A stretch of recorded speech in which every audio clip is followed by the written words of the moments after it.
Certificate आणि हे medal असं त्याचं स्वरूप आहे. India book of records 2026. चित्रपट 2022 साली रिलीज झाला, पण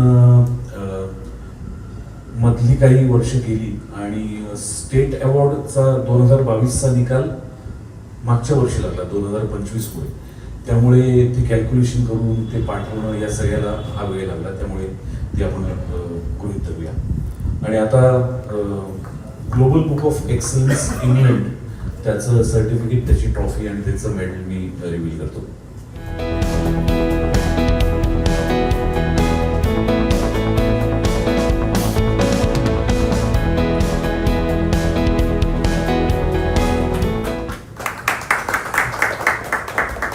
दिस is global book of excellence England. त्यांचं हे मेडल, हे सर्टिफिकेट आणि ही ट्रॉफी.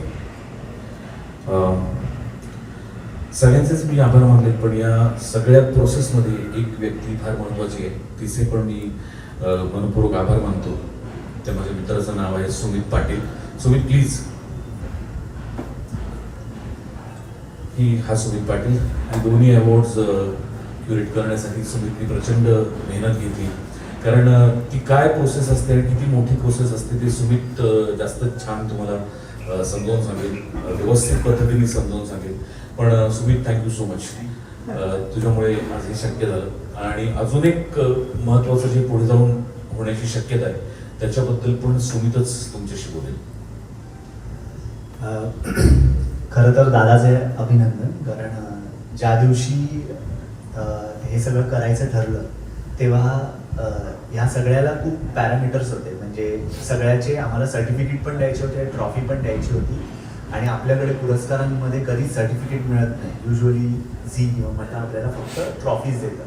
तर त्या सगळ्याचे इन्व्हिटेशन कार्डपासून सगळ्या गोष्टी आणि पेपरमध्ये आलेल्या आर्टिकलपासून सगळ्या गोष्टी, व्हिडिओज सगळंच आम्ही जमा केलं. आणि हे आम्ही गेले 8 महिन्यांपासून करतोय. ते मागच्या महिन्यात कुठेतरी कम्प्लीट झालं. आणि आम्हाला माहीत नसतं की रिसर्च करताना काय करतात ते लोक, पण ते खूप रिसर्च करतात. मग पहिल्यांदा जेव्हा सगळं झालं तेव्हा जे लोक नॉन महाराष्ट्रीयन होते त्यांच्यासाठी आम्हाला सबटायटलवाल्या गोष्टी पाठवायला लागल्या बघण्यासाठी. आणि आपल्याकडे युजली रिजनल फिल्म्समध्ये सबटायटलवाल्या फिल्म्स फार, म्हणजे ते डायरेक्ट अपलोड झाल्यावर होतं, पण त्यांच्यासाठी वेगळ्या गोष्टी सगळ्या द्याव्या लागल्या. त्या त्यांनी बघितल्यावर 1 महिन्यानंतर आम्हाला परत रिप्लाय दिला की तुम्ही अजून काही गोष्टी पाठवा. त्या सगळ्या दादा आणि मी पाठवत होतो, कारण दादा खूप वेगळ्या कामांमध्ये बिझी असल्यामुळे. तरी तो आणि ताई मला सगळं देत होत्या आणि बाकी पण PR टीम मदत करत होती. हे सगळं चालू असताना आमच्या जी गोष्ट लक्षात नाही आली आणि जी त्यांच्या लक्षात आली ती गोष्ट मला सांगायची आहे की दादा हा एकमेव मराठी अभिनेता आहे की मराठीतच नाही तर कुठल्याही रिजनल लँग्वेजमध्ये कुठल्याच अभिनेत्याला इतकी अवॉर्ड्स मिळालेली नाहीये. त्यामुळे तो अवॉर्ड पण त्याला मिळतोय. आणि जो आम्ही रेकॉर्डसाठी आम्ही ते दिलं नव्हतं, कारण आम्हाला माहीत नव्हतं, पण आता तो रेकॉर्डचा अवॉर्ड त्याला मे महिन्यामध्ये दुबईमध्ये मिळतोय.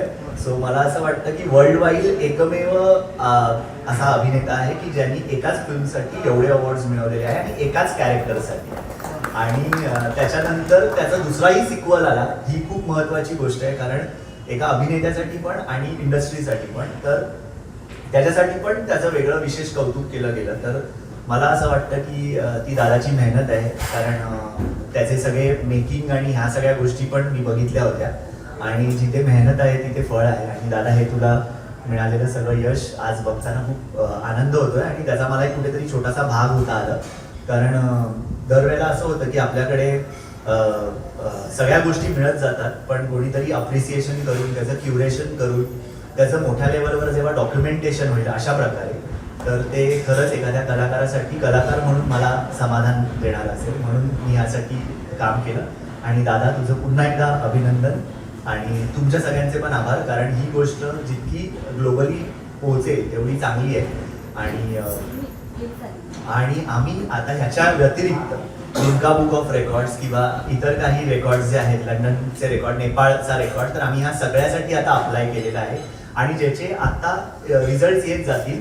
फक्त आम्ही हे 8 महिने गेल्यानंतर आता असं विचार केला की आपण अनाऊन्स करून टाकूया, कारण ते पण लोक खूप दिवस थांबले होते, कारण आता ह्या सगळ्या गोष्टी त्यांच्या वेबसाईटवरती उद्यापासून ऍड होते, अपलोड होती. आम्ही थांबवलेलं ते. तर हे झालेलं आहे आणि कालच दादाचा वाढदिवस झाला, त्यामुळे सगळ्यांना ते वाढदिवसाच्या निमित्ताने पण करायचं होतं. आणि मला असं वाटतं की कलाकारांसाठी ही खूप महत्त्वाची गोष्ट असेल अशा प्रकारे काम करून पुढे जाण्यासाठी, आणि मला असं वाटतं नवीन लोकांसाठी हे खूप समाधान देणारं असेल. थँक्यू. तर बस दॅट्स इट, एवढंच तुमच्याशी बोलायचं होतं, तुमच्याबरोबर शेअर करायचं होतं. सो पुन्हा एकदा तुम्हा सगळ्यांचे मनपूर्वक आभार. धर्मवीर संपूर्ण टीमचे मनपूर्वक आभार, माझ्या टीमचे मनपूर्वक आभार, ब्रूची माझी टीम ज्यांनी हे सगळं मॅनेज केलं, सुमितचे मनपूर्वक आभार, अर्थातच माझी पत्नी मंजू, मंजूचे पण खूप आभार. कारण या ये संतोष मंजूने पण दोन्ही धर्मवीरच्या दरम्यान खूप त्रास सहन केला, कारण 60-62 दिवस मी घरी नव्हतो. घरी आलो की मी त्या सगळ्या गेटअपमुळे माझी खूप चिडचिड होती. ती पण त्याच्यात खूप तिचा सहभाग आहे. सो या दोन्ही पुरस्कारांमध्ये तिचा पण सिंहाचा वाटा आहे असं मला मनापासून वाटतं. सो आणि साहेबांचा आशीर्वाद कायम असाच पाठीशी राहावं, एवढंच मागणं आहे. Thank you so much. थँक्यू. मी सुरुवातीला म्हणलं तसंच की खूपच अभिमान आणि आनंद देणारी गोष्ट होती जेव्हा ही दोन्ही रेकॉर्ड्स देणारी टीम घरी आली ना. तर रेकॉर्ड्स देणारी टीम कशी असते आणि काय असते कोणालाच काही माहीत नसतं ना. तर मी आपले चहा पोहे साधारण एक बेत केला होता त्यांच्यासाठी की कुणीतरी मोठी लोक असतील तर खायला. तर ते इतकी छान लोक होती, इतकी मस्त टीम होती ती. बरं ते नॉन महाराष्ट्रीयन होते, त्यांना असंही नव्हतं की प्रसादचं काही म्हणजे माहीत होतं किंवा प्रसाद फिल्म पाहिलीच, पण त्याच्या आधीचं प्रसादचं काम किंवा प्रसादने एवढी वर्ष काम केलं तरी अर्थात त्यांनी रिसर्च करताना तो अभ्यास केलाच असेल. पण ते आले ना तर तेच इतके खुश झाले होते आणि की एकदम होमली वाटला त्यांना. पण मी त्यातच खुश झाले की ते घरी आले, त्यांना छान होमली मी फील करून दिला आणि मजा आली. मला तो एक्सपिरियन्स खूप भारी वाटत होता. खूप असे मस्त सगळे सुटाबुटात आले होते आणि त्याचा व्हिडिओ आम्ही शूट केला आहे, तो आम्ही आमच्या युट्यूब चॅनलवर लवकरच प्रसारित करू. स्पेशल तो पूर्ण व्हिडिओ. हां, थँक्यू.